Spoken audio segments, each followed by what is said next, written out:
Hello, my name is Gary Mansfield, and this is the Ministry of Arts podcast, where each week I'll be speaking to a different artist. Now let's begin by bagging these bongos.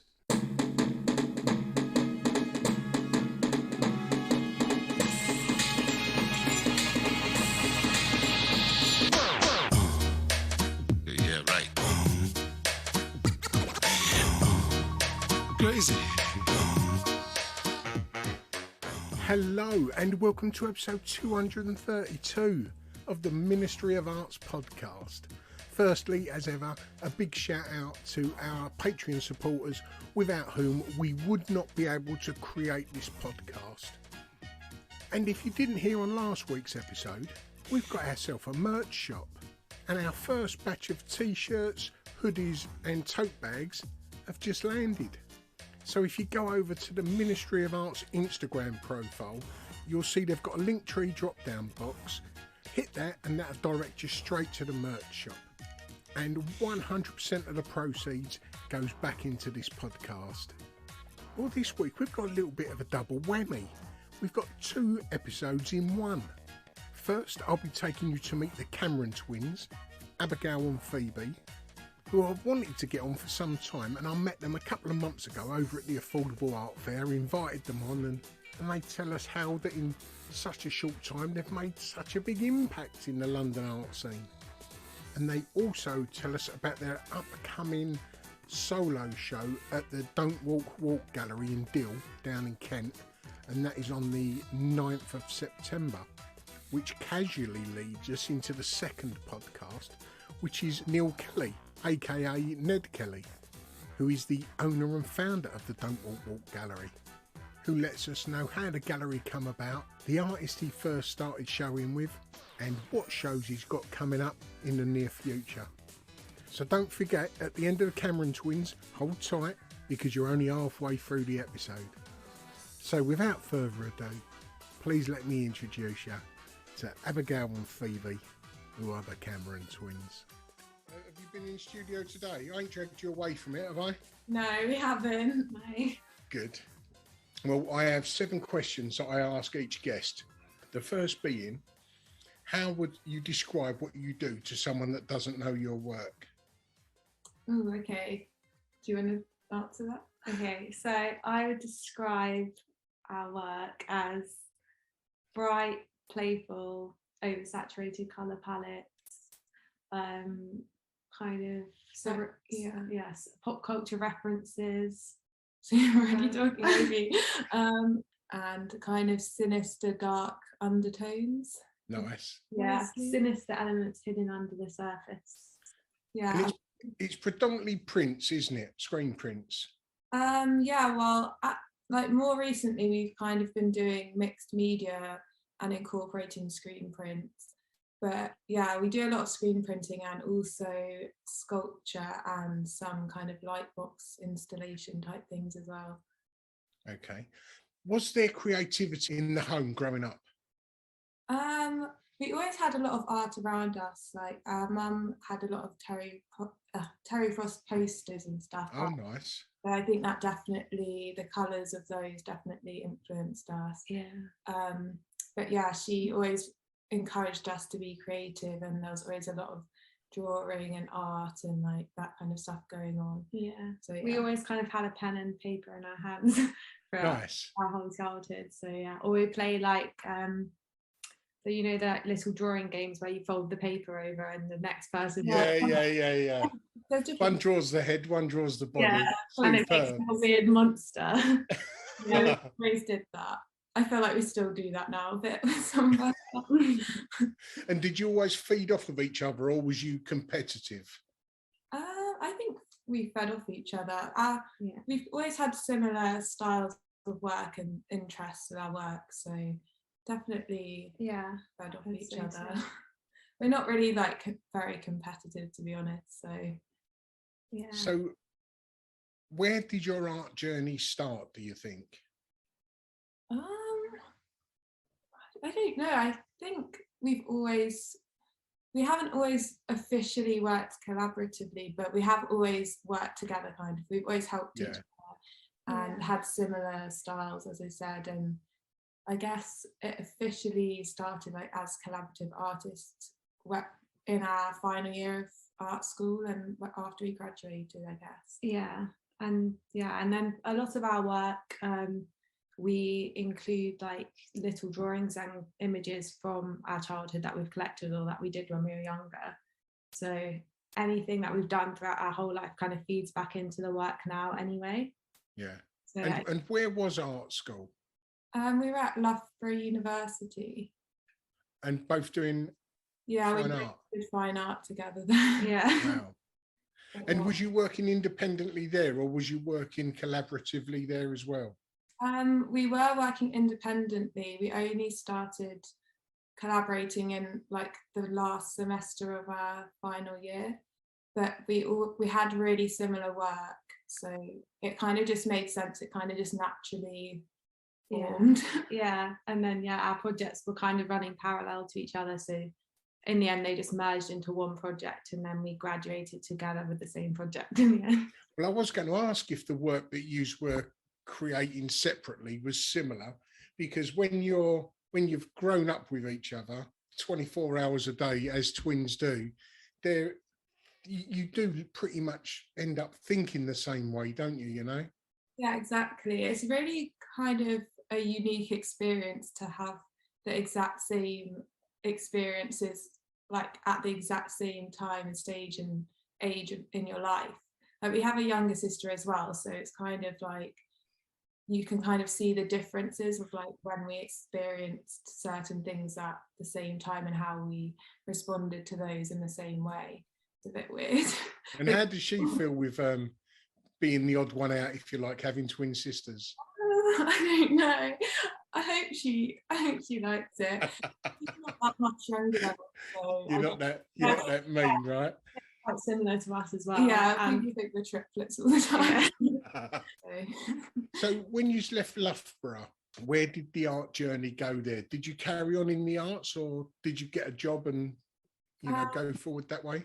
Well, we were always kind of like throughout uni, we were doing like bar work and like temping to be able to afford materials, and we had like a little screen print t-shirt business that we set up to fund that art, which we still sell some of them. We don't have a lot of time to make more anymore, but so we're doing that alongside our work. And then somebody came to our degree show and liked our work and liked our like little installation that we did and offered us a solo show, and that was in like October for a month in 2021 when we graduated. So we kind of just went straight into it. Like we were really lucky to get that opportunity. Then ever since then we've just kind of rode on the back of that, and we didn't really look back. We just kind of kept rolling with it. Oh, nice. So it happened straight away for you. That's pretty cool. I like it when I hear those stories. And how was that show for you, having your first solo show?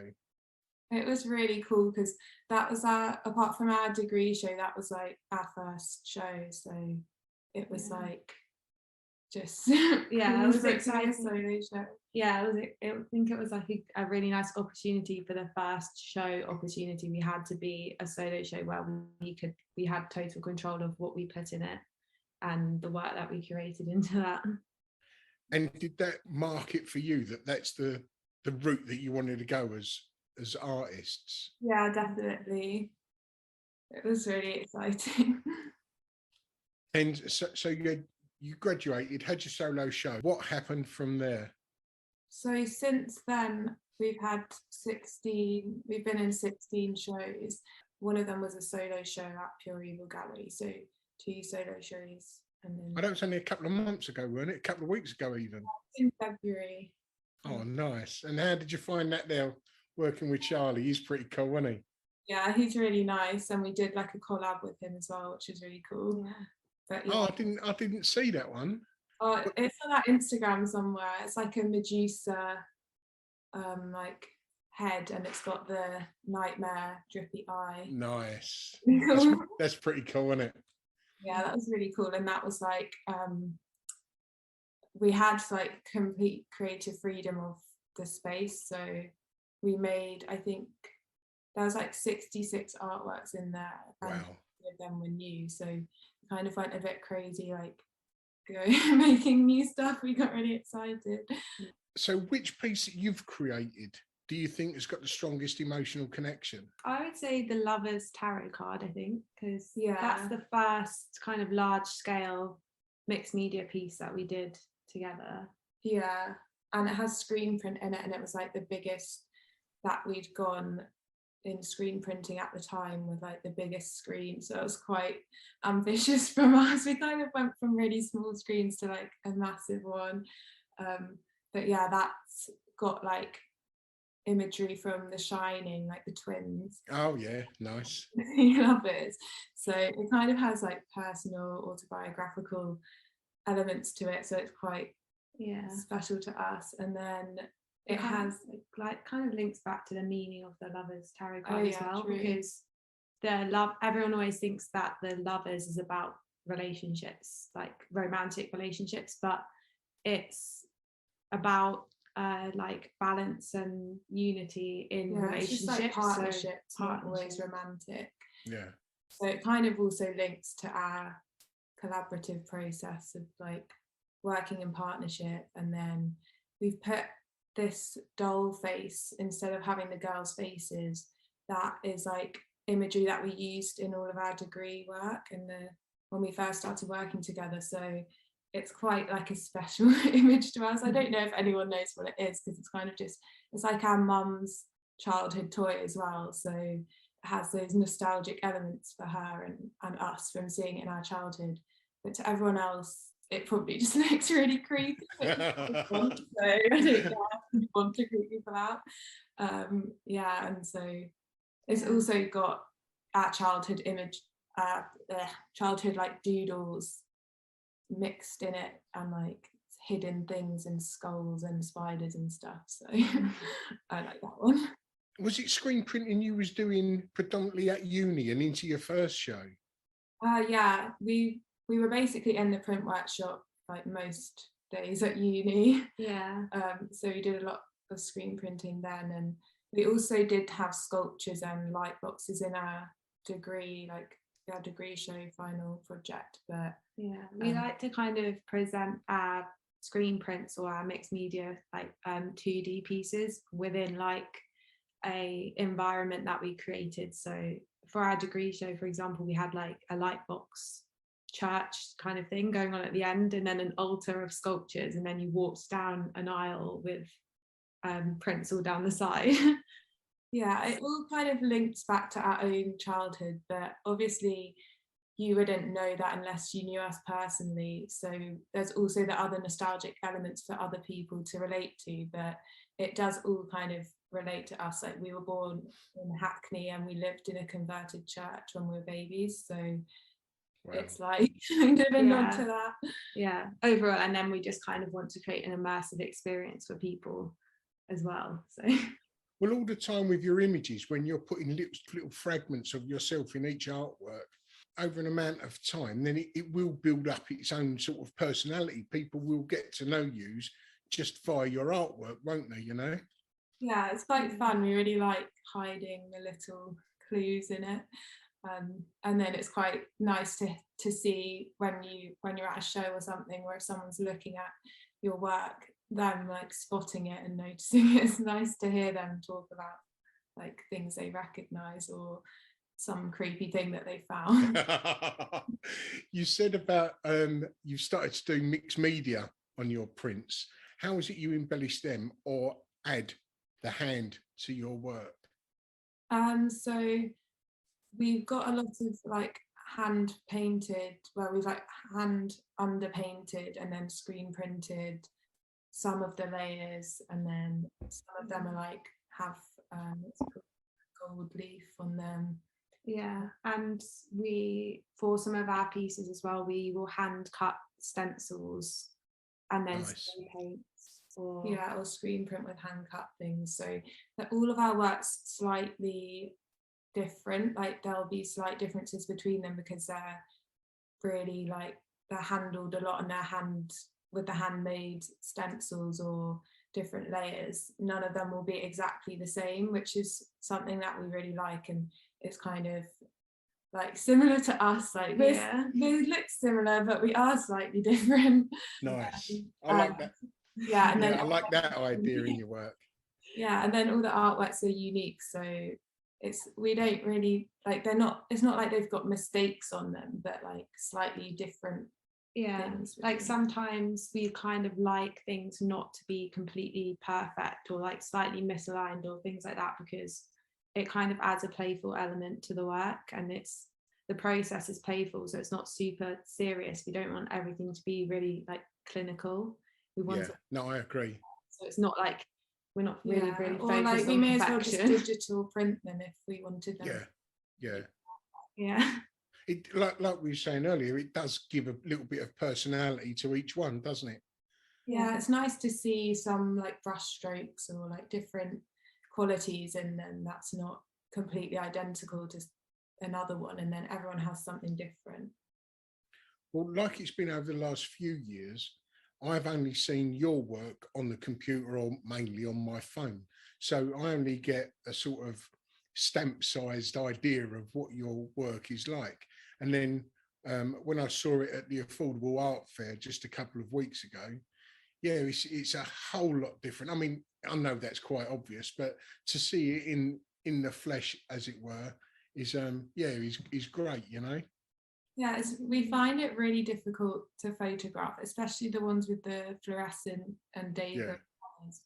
They're just a nightmare, and then we'll photograph it and it goes on Instagram, and Instagram just does something that makes it completely different colours, and it's so annoying. Yeah, I think as well, like you said, lots of people say to us when they see stuff in person, they realised like tiny details that they hadn't seen, or even seeing a work more than once in person as well, they come back and say, oh, I didn't notice this last time or that.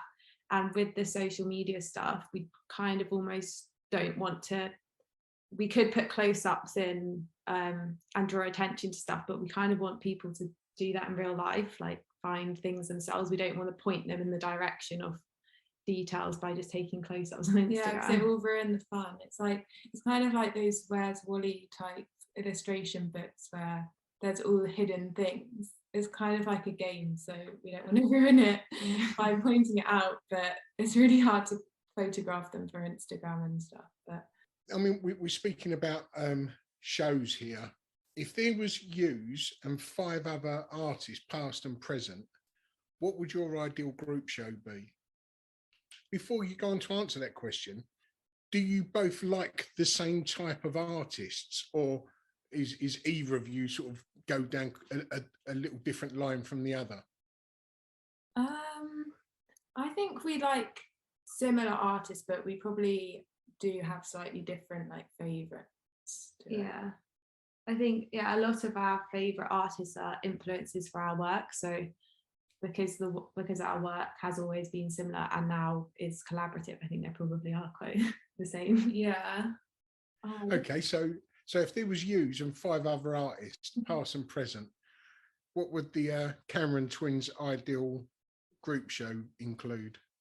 We'll probably have to pick some people with like crazy or weird work, so that I could like a pretty chaotic, insane show with like, I don't know. Rachel McLean, we really like her work. It's like got the similar kind of cute, colourful aesthetic, and then kind of creepy. Cute and creepy. Yeah, and then she does really cool installations and stuff, so that could be an interesting show. Who else? I think we've always really liked Eduardo Paolozzi. True. He's kind of a big influence for us. Yeah, he's got all the like kind of chaotic collage ensembles that we really like those. Yeah, pop culture references. Yeah. So here, how many is that too?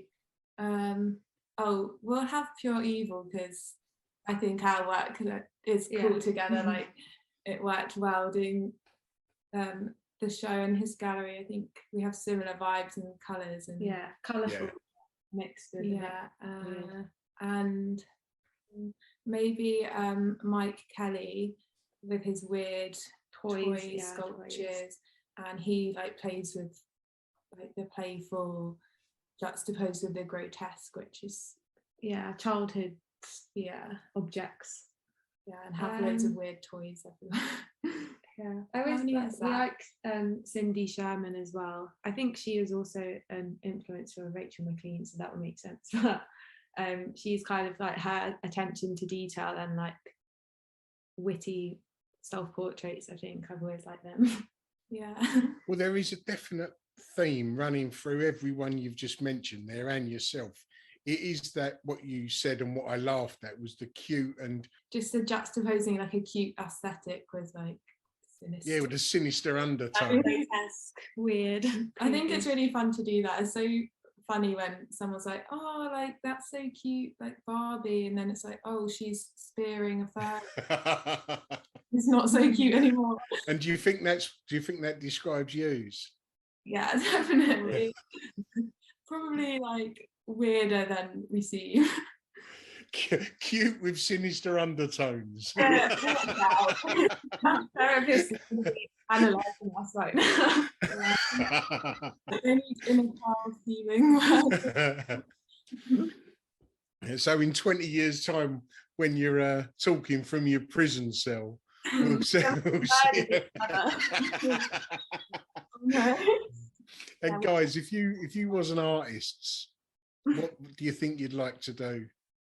It's quite hard to say because I feel like we've always wanted to be artists since we're little, and we're quite lucky that our mum's been really supportive, so she's never told us that that's something we can't do, and then everyone that has told us that, we've just ignored them. So stay delusional. I don't know. I love animals, so probably something with animals.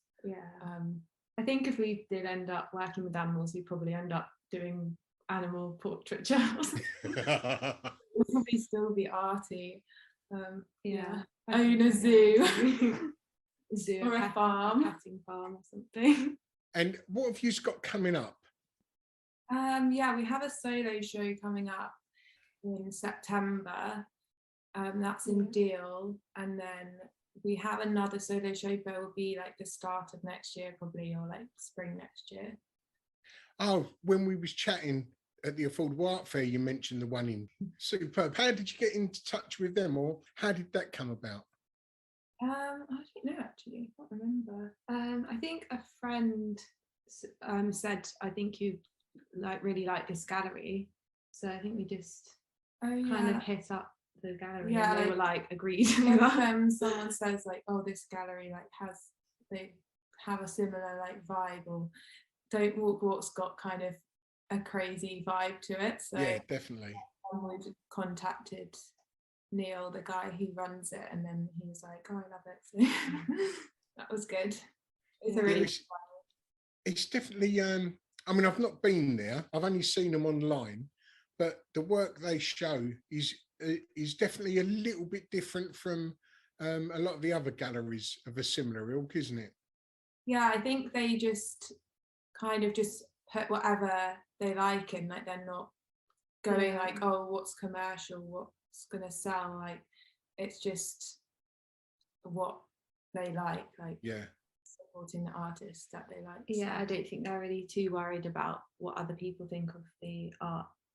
I think it's kind of their attitude really makes them stand out, doesn't it? Yeah, I think it's a really cool, like, it's a really funky gallery, and it's got all the artists in there are really cool. It's really nice to be a part of that gallery. I've made a note of that, and I'll try and bring this one out round about then.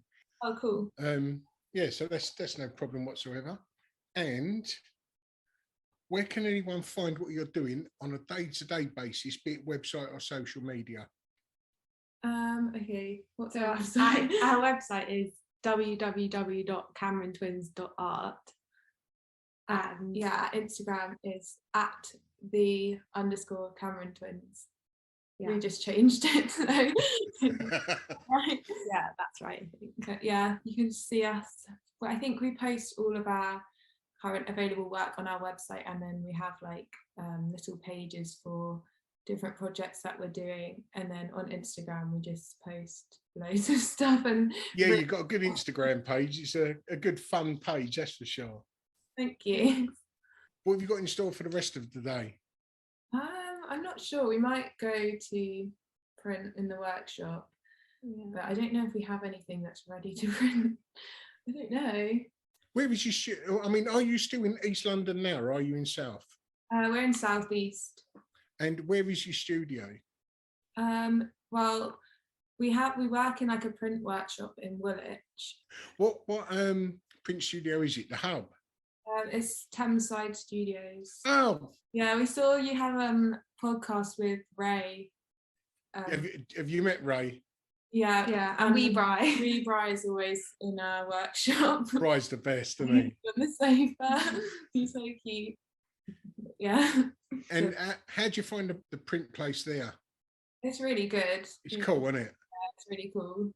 Definitely. We really like it there.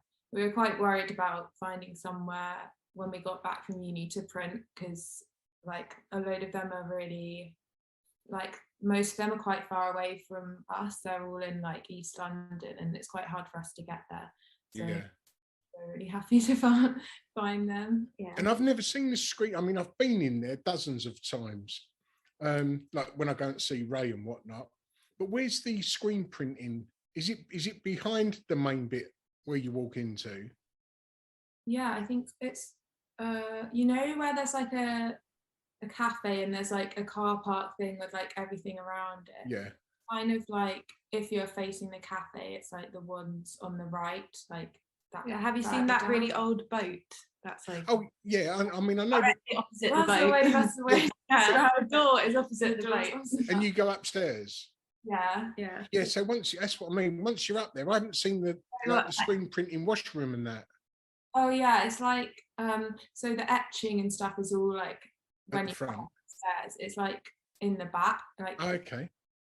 Yeah, I guess it's kind of in an L shape, and the office is at one end of the L, and then the screen printing is at the other end. Okay. Yeah, I wasn't. That's all I was. I was a bit confused. As I say, I've been there a few times. And how did you come by that then? I don't know actually. I think we were just looking up. Oh, actually, no. I think one of our friends who's like a framer, we were telling him about how we're looking for somewhere to print, and then he knows them from like framing for them and stuff. So yeah. That's pretty cool, isn't it? I mean, it's a good atmosphere on the Thameside Studios, and there's like, what's it like, nearly 500 artists there? Yeah, it's really cool. Yeah. There's loads of stuff going on there all the time. It's cool to like walk around and you walk past like a wood workshop or like a stained glass one. I'm like, I want to try everything. Yeah, when you walk past and then ground floor studios, you feel a bit naughty first of all, just like peering through, don't you? But yeah, there's so much going on over there. And in the summer when everyone has the doors open and you can just nose in there. Sorry, I'm just being nosy. Would you get a studio over there yourself, do you think? I think we'll have one anywhere at the moment because we're quite desperate. But yeah, like the ones over there are really cool, and it would be good to be close to the print workshop as well. So yeah. So otherwise we'd just be lugging things between all different places. So. And you mentioned that old boat there earlier. I mean, how cool is that old boat just parked up? It's so cool. Yes. Last time we were there, I was just like, I always go and like take a picture of the boat if there's like a nice sunset or something and post it on Instagram, and everyone's like, where are you? But anyways, I get distracted. There was some people, I just like taking a picture and there was people in the boat and they literally scared me to death. I was like, how? Oh, there was people on it? Yeah, there was some like teenage boys like got you, okay. inside it, and I was just like, oh my god, that's scary because it's half underwater. So yeah, you're brave to go in there and not fall through. Ray was telling me a couple of years ago they was contemplating selling it off for it to become a casino. Really? What? That's so weird. That's quite a cool idea though, but I think it would sink. It's not in the best state. No, it's not too good nowadays. I hope they meant like take it out of the water first. Okie dokie then, guys. Right, thank you very much for your time. Yeah, Thank you so much. nice to talk to you. And I'll let you know when it's coming out. Thank you. See you later on, guys. Ta-da. There you have it, the first half of this podcast episode. Abigail and Phoebe, the Cameron twins, who finished by telling you about their upcoming solo show at the Don't Wakk Walk Gallery. And the second half of the podcast, I take you to meet Ned Kelly, who is the founder of the Don't Wakk Walk Gallery, situated down in the sunny seaside town of Deal in Kent. So come meet the man himself, Ned Kelly. So we've just listened to the Cameron twins. Yep. And they're showing at your gallery on the 9th of September. Tell us a little bit about yourself, how you got involved within visual arts, and then we'll move on to the gallery just after that. So my sort of journey with visual arts was sort of quite a zigzag one, really. I mean, the most consistent thing was my ability to draw at school, and I think I found that out quite early on. One of the things that came up later on in life when I went off to art school is that they recognised that I was dyslexic, but that wasn't picked up at school. So my avoidance tactic at school was to throw myself into the arts. Brilliant.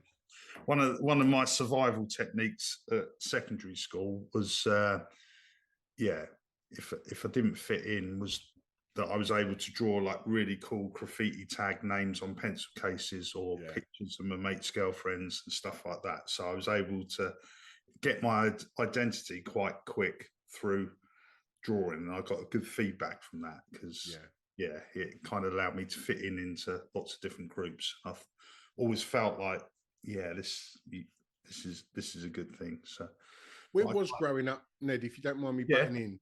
I grew up in Dover, so I went to like a comprehensive school in Dover, and it was just like growing up in a seaside town where there weren't a great deal to do at the time. It wasn't connected to London like it is now, with the high-speed train and stuff. So, you just sort of bimbled about and did stuff and got into trouble. And of course, But sort of growing up in the early 80s with all the sort of breakdance stuff around and the graffiti and the street art taking off, it was it was a good time visually to be alive as well. And I think, that only got better as it sort of went into the 90s, really. And was there any creativity in the home when you were growing up? Well, my father was a carpenter, but he also taught me to draw as well, or encouraged me to draw.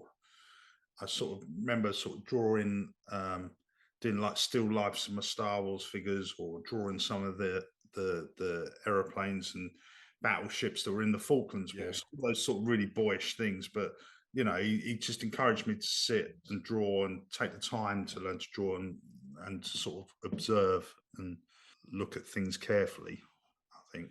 And did you go to college or university after school? No. I sort of got out of school as quick as I could. And I was the same. Yeah. And then sort of had numerous jobs, really. I was like a landscape gardener, did some bar work, worked on the cross-channel ferries, which like most people did in the town, it was sort of a rite of passage. And then watched all my mates go off to uni and do stuff. And then I kind of was left in the town a little bit thinking, well, this could either go one way or the other. I'm either going to dig myself in a bit of a rut or get myself into trouble, or I could do something about it. So I went to Canterbury and did like a foundation access year and sorted myself out basically. And then, went on from there to do a degree in art psychotherapy. Nice. Because I've been doing a little bit of work in care, and I've sort of been working with people with severe behaviour problems and youth offenders. I kind of got interested in that. How can you use the arts to communicate with people that normally find it really difficult to communicate on an everyday basis? So for 4 years, I was heavily involved in that, and really found myself. I went to Derby to do that, so it was the complete opposite of growing up in a seaside town, really. So in the middle of the country. Absolutely, the furthest away from the sea. And do you know what? I thoroughly enjoyed it. Just that different culture. Yeah, just being somewhere different and out of my sort of hometown, really. worked as a clinical art therapist for a year up in Derbyshire, and then I relocated to London. And then everything changed, sort of thing. So, Is that still an interest? yeah, it's still an interest, definitely. And in fact, my colleague Henry, that I employ here at the gallery, he won't mind me saying, but he's higher functioning as well. He's on the spectrum, and we've put on like outsider art shows here where we've sort of done open submissions. We had working lots with people with mental illness, or all sorts of different histories and stuff. Still really fascinating to me. And I work with some I don't know how to say that nicely, but my artists here, some of them are right crackpots, Yeah, well, Ned, the most interesting people are the ones that are a bit off centre, aren't they? Exactly. Because they just think very differently.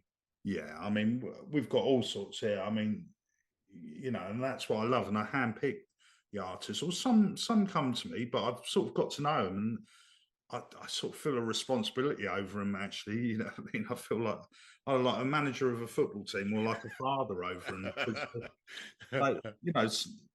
Most artists have needs, emotional needs as well, and it's still a thing. I still have to manage that sometimes too, and it's really interesting. Yeah. So you do keep a small-ish stable, although you've got, what is it, 40 artists? Yeah, 40 plus, I think. So I try and keep it under 50 because it's a very small gallery. People come down here and have their Stonehenge moment. They go, "Oh, I thought it'd be bigger than this." No. So 50 is a manageable number for me. So each year we try and look at who sort of fits the mold, and like one of the sort of underlying themes here at the gallery is humor, but also sort of pathos, psychological sort of drama, but counterculture references, music and film and stuff like that just sort of, I don't know, are loosely rebellious. We always try and have a bit of a laugh here and not take it too seriously. And I think, from what you were saying about having that sort of regional accent and talking about the arts, one of the main things here at the gallery when I opened was to disarm the public, because normally a lot of people, and I'm the same, if I see a gallery sign or a gallery and it looks quite starchy and white and quiet, I don't particularly enjoy going into those environments. You sort of feel like you're being judged, or you have to adjust your behavior some way. Yeah, you know what I mean? So like here we've got a sign out the front that says "Be nosy" straight away. So it invites, English people respond to that because they kind of need that invitation. Of course. We have music on in here, so it's not quiet. My wife tells me to burn a smelly candle so it smells nice. So we're trying to stimulate all the senses, sort of thing, not just visually, but we just want people from all ages to come in here, and they do.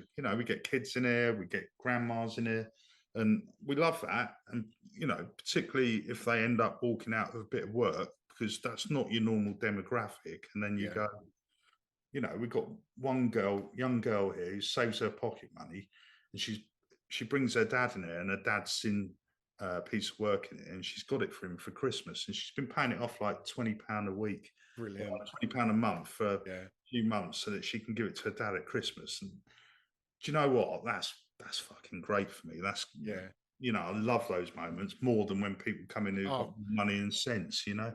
I was with a very good friend of mine, artist Ray Richardson. Yeah, he was at, funny enough, it was at Folkestone, what we was talking about earlier.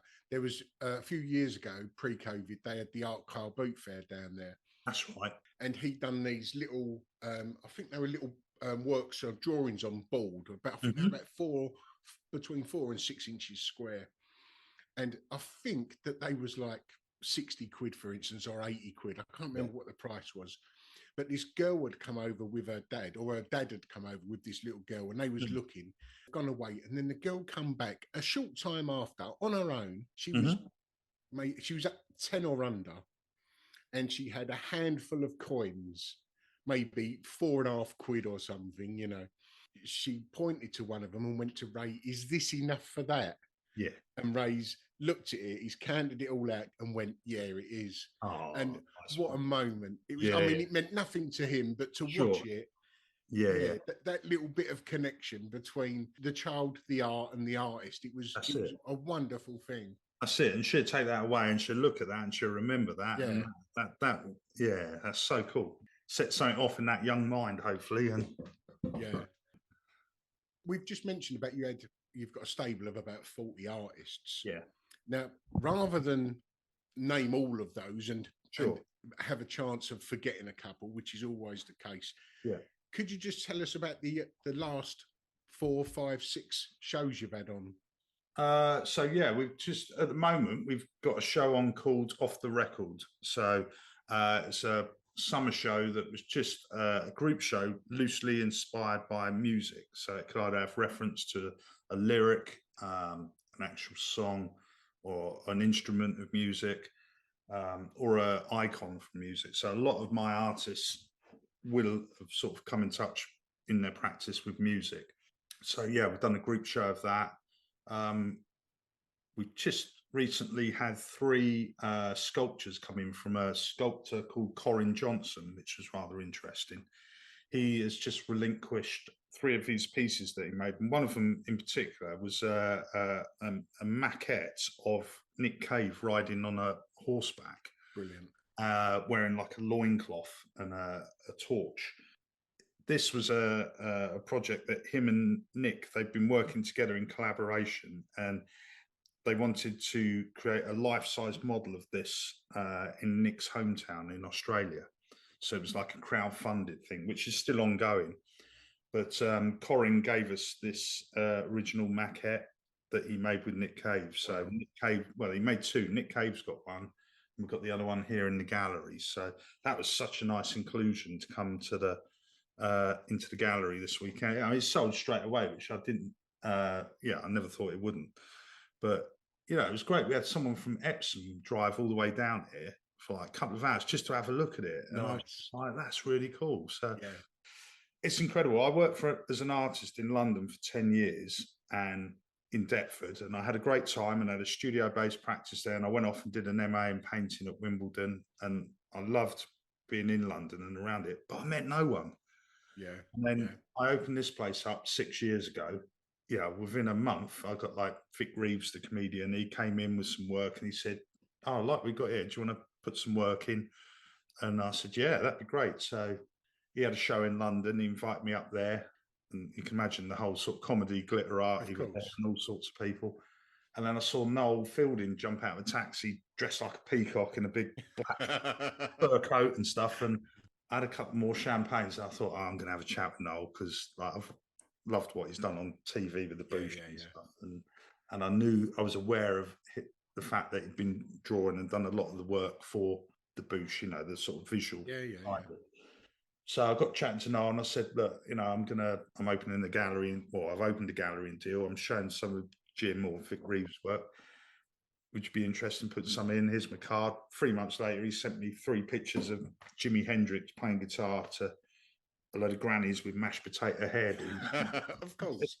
Do you reckon you can sell those? And they went in seconds, as you can imagine. But it's just bizarre, having lived in the sort of capital and then came back here really apprehensive and anxious, thinking, am I ever going to sell a bit of artwork again?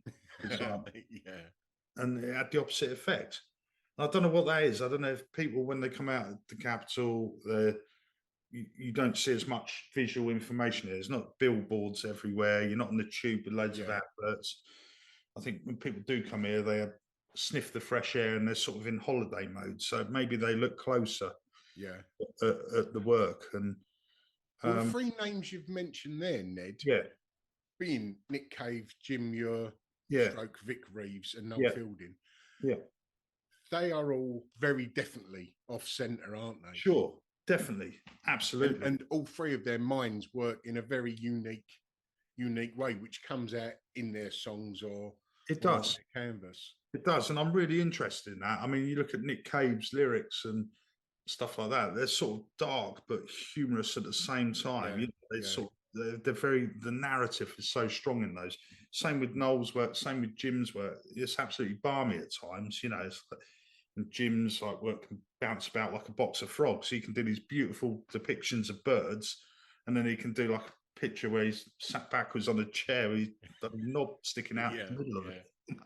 You know, so but yeah, I mean, it sort of started there very quickly, but then, you know, we've got some incredible artists. We've got Vanessa Smith, who I'd studied with at Wimbledon, and she does these sort of really weird atmospheric interiors where they're sort of quite hard and graphic novelty, but then you look through these windows of complete realism, and you can sort of see these sort of I don't know, like sort of apocalyptic worlds going out on outside, or like you know, very tight compositions of film references. Like I'm looking at one now, and it's got like a hint of The Exorcist in the so yeah, it's just really clever. And then we've got a show on as well, concurrent with the music show, called Peep Show, and that's by a very interesting lady called Nicole Bates. So she's part of a group called PEG, which is the Profanity Embroidery Group. So there's a group of ladies down in Whitstable that sort of sit there stitching stuff together, and yeah, I'll just run and get you one, please. Yeah, I mean, she's hilarious. Like, so I don't know if you can see that one there. Yeah, love it. Excellent. Yeah, so, right up my street. Yeah, so she's brilliant. So yeah, you know, there's always something that you come in here, and we always put something really amusing in the corridor here, and that's one of the things. If you can get people to smile or laugh the minute they walk in here, bam, disarmed. You know what I mean? That's how I've got through life, mate. Yeah, we've spoke about artists that you've shown recently. Yeah. And you've got a show coming up on the 9th of September with the Cameron twins, who we've just listened to. How did you come by working with those? Well, I get a lot of approaches here every week. People want to show here, and that's great. It's a great problem to have. But, you know, one of the things that I've had to change, though, is being able to respond to those, because I get bombarded with emails, DMs, and they come from all directions. I never remember where they were and all that. So, like, you know, once a year now, we look at submissions, and we ask artists to submit a website, and we look and see if it fits. Like, you know, crazily, last year we had 475 submissions for 3 places. Excellent. You know, and I hate saying no to people. You know, it's really difficult. And we look at all the work, but it's a time-consuming, difficult issue. But the Cameron twins approached me with an email and a PDF, and I was just blown away by it, because we've got a lot of approaches, and a lot of people will write in to me and they just say hi there. They haven't even looked at the website. They don't know my name. They don't know anything about the gallery. They know that Noel Fielding exhibits here, so they'd like to exhibit, or you get that very sort of aggressive, my work would look really good in your gallery, and I'm like, you don't want to miss this opportunity. Yeah, exactly. Well, maybe I could decide that rather than you. But yeah, get a lot of that. So, but the girls, wow, really professional. And they talked about their clientele, and some of their clientele asking, why isn't your work in Don't Wakk Walk Gallery and stuff like that? And just put together a very professional PDF. And I just straight away really acknowledged that for one so young, they had a bit in their teeth and they were ready to go. You know, they were doing the donkey work. And then I went up and did that podcast with them, and just sort of got to interview them. And like you say, they're quite timid and shy because they're young, and like. But what I did sort of glean from it was just how proactive they were, because like they were at college at a really shitty time when it was pandemic, and most of the visual arts courses were having to do it remotely. So anything about design or art would be very much them doing it at home and doing a digital presentation for it to be marked. But not those two. They managed to befriend the sort of caretaker technician of the print studio, and in lockdown he would let them in at night, and they would be in there printing and learning the craft, and you know, I don't think any of their other peers were doing that. And I just thought, do you know what, if you've got that drive at that age, you're going to do it, because most people would be happy just to kick back and toss it off. Go, and, and after speaking to them, you can see that they're still, as much as their work is stunning at the moment, you can see they're literally just finding their feet. Oh yeah. I don't think they realise how good they are at the moment. No. They've got complex layers of information, of history, of myth, of nostalgia, dream state. Those things. Yeah, no, they're really on something good there. I mean, you know, they're living the dream as well. They are the work is a reflection of them. Yeah. They're colourful, they're energetic. And once you get speaking to them, they've got quite a dark element to their work as well, haven't they? They have, you know, like that was part of the you know, I was bounding around some ideas with them about the show, and like we've got a few of their tarot cards here, and you know, hypodermic needles feature a lot in their work, and I'm still yet to talk to them on that level about what's there and stuff, but I was just it sort of came to me that, you know, needles and pins would be a good name for their show, because it's obviously Cockney rhyming for twins as well, and because there's a lot of needles in their work. But yeah, to me that they're fascinating. I mean, my wife is a twin as well, so I'm used to I'm used to the twin thing. So it's great to see, you know, how they can work together, and how you know, they're very different as well, which, you know, you'd hope. Yeah. And that's what makes it work. You know, there's always a submissive twin and a dominant twin, and you know, one will push, the other one will be behind, tying the laces, sort of thing. Yeah, it needs both of them to function, right? It does. It really does. And, you know, and then, you know, I met their mum. The mum's around, and the mum is incredibly supportive and protective, and that's great. And it's really good to see. She let the girls take over pretty much the bottom half of their house, so that they can come back and hit the floor running. Because I think that's the problem with a lot of art students, is the chasm when you come out of art school and you haven't got all that stuff around you, and then all of a sudden you're like, oh, and there's no deadlines, and most of them do fall by the wayside and end up, you know, working a job that's not related. So, well, I said that. Sorry to break your flow. No.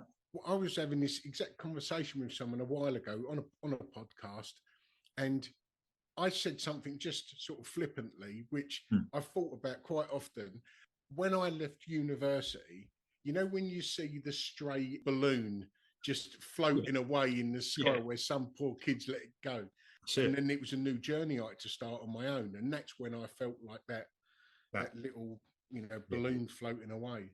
I can imagine that as well, because you know, short time I was in Army Cadets, Army, worked on the ferries. All of those were institutions, and they're very supportive in their network. And I guess the same, you know, with the prison system as well. You know where you've got to be at a certain time. Same with college, university. You've got a timetable that you follow.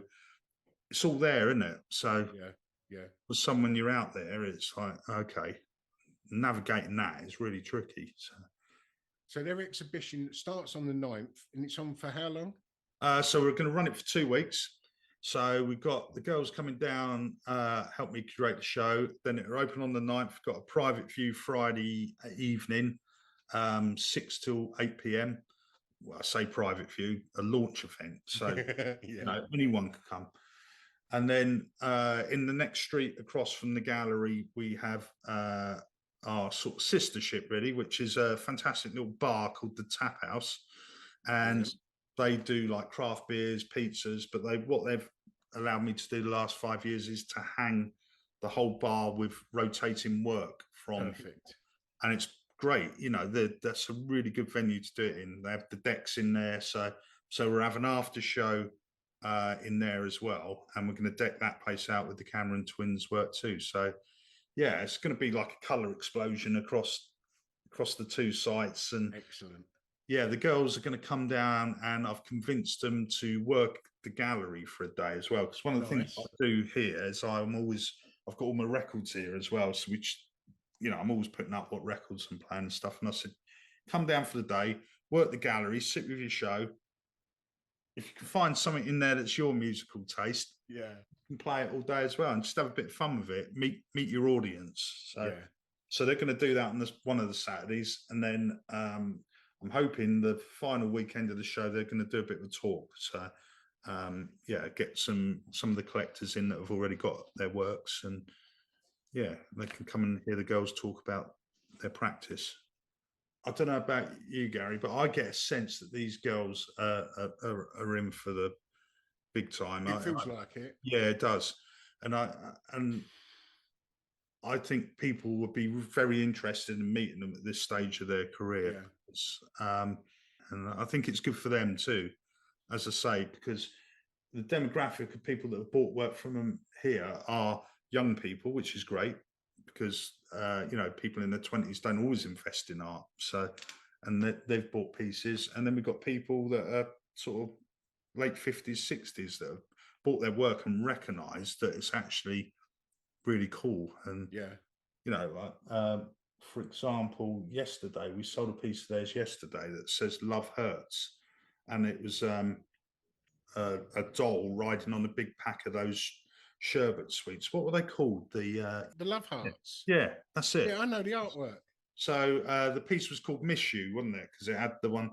Well, the daughter of the person that created those particular sweets was in it. Love it. And bought that Brilliant. Piece.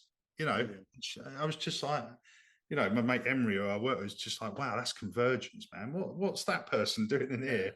Yeah. And, really cool to see that those sort of things happening. So their work has a really wide appeal. I think, as you say, it's really important for the artists to meet their public. So I think the problem is with the gallery system, it's quite often that doesn't happen. Galleries on a whole try and protect their clients from the artists because they don't want anything going on behind the scenes. But that just makes a sterile environment as far as I'm concerned. It does, and I think there's a couple of other galleries out there that are using this model. Yeah, I do represent them to a certain extent, but I see there's a better word for it, which is championing them. Because if my artists have shows elsewhere, I try and let people know that as well. Yeah. Like James Johnson, he's one of my strongest artists here. And, I've been showing his work for 3 or 4 years, but he had a show in London recently. And I was like, no, get up there, go and see his work in London as well.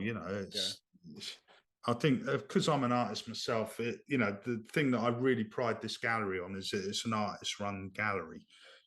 I opened it so that I could show my work in here, but also that, I've got a space to work. I've got my studio in here, but it felt really important to me that I'd sort of challenge that traditional gallery model and say, well, no, actually, you can be proactive and you can open up a gallery yourself and do it your way. And that's where the sort of punk rock ethic came in. Yeah.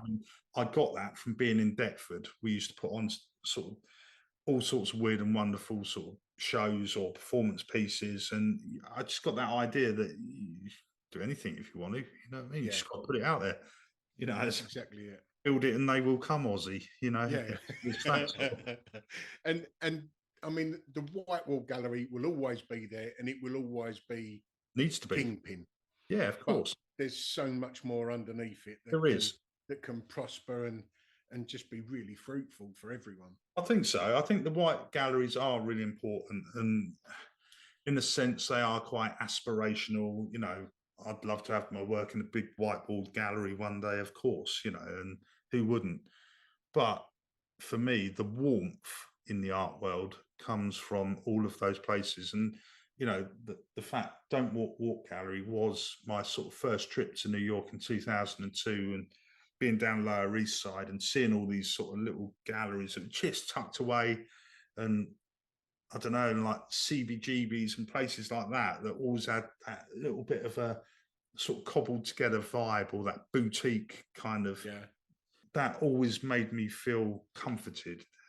And that was something I was like, yeah, if I'm going to do something, I'm going to do it like that. So, Ned, how can anyone find the Don't Wakk Walk Gallery, be it website or social media? So we're on Facebook, we're on Pinterest, we're on Instagram predominantly. So most of my posts I do are from Instagram, and then I sort of send them sideways out to the other things. We've got the podcast, which is called Don't Wakk Talk. What else we've got? Got the website. And then, you know, if you was to come and see us in our physical location, we're not on the high street, which is really good. Really happy about that. We're sort of tucked out the way on the side of the high street. And there's one Australian taxi driver that works in Deal called Mr. Jalfrezi. I don't think that's his real name. I think that's his. But he came in here the other week and a few months back, and he says, you got it right here. He said, the thing about this place is, he said, anyone that walks in here feels that they've discovered it. At the beginning, I asked Noel, could you write something about the gallery? And yeah, he said, yeah, of course I can. And he came back like 5 minutes later, and he put a funky treasure pod by the sea. Brilliant. And I was like, oh, that's really smart. I love that. Brilliant. Yeah, that's how you can find us. Brilliant, mate. Well, all the very best for the 9th yes, with the Cameron twins, and all the best for Don't Wakk Walk. Thanks very much. Cheers, Gary. See Okay, mate. See ya. Well, I hope you enjoyed that episode of the Ministry of Arts podcast. It's a podcast that's produced with the help of the listener. And if you like what you've heard and you think you might be able to give a little support, there's 2 ways in which you can do it. If you go over to the Ministry of Arts Instagram profile, you'll find a Linktree drop-down box. And in that box, you'll find 2 links. One is called Buy Us a Coffee, and it's pretty much that. You can make a one-off payment, the price of a cup of coffee. Or, if you're able and want to do it more long-term, you can become a Ministry of Arts Patreon, where you can sign up to support us on a monthly basis. And 100% of your support goes back into the podcast. And if you're not able to do that, that's absolutely fine. This content is free for everyone. But we would urge you to follow us on your socials and show us a bit of love that way. Either way, thanks for listening and see you next time. Ta-da.